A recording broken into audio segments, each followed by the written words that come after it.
கடவுளுடன் காலை வணக்கம். புனித மார்க் எழுதிய நற்செய்தி 4 அதிகாரம் 21 முதல் 25 வரை உள்ள இறைவார்த்தைகள். அக்காலத்தில் இயேசு மக்களிடம், விளக்கை கொண்டு வருவது எதற்காக?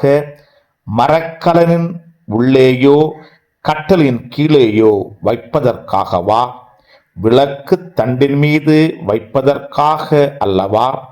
வெளிப்படாது மறைந்திருப்பது ஒன்றுமில்லை, வெளியாகாமல் ஒளிந்திருப்பது ஒன்றுமில்லை. கேட்கச் செவியுள்ளோர் கேட்கட்டும் என்றார். மேலும் அவர், நீங்கள் கேட்பதை குறித்து கவனமாயிருங்கள்.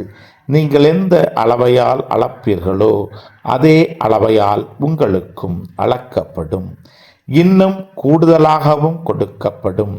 ஏனெனில் உள்ளவருக்கு கொடுக்கப்படும், இல்லாதவரிடமிருந்து உள்ளதும் எடுக்கப்படும் என்று அவர்களிடம் கூறினார்.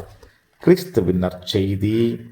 இந்த நாள் இனிய நாளாக அமைய வாழ்த்துக்கள்.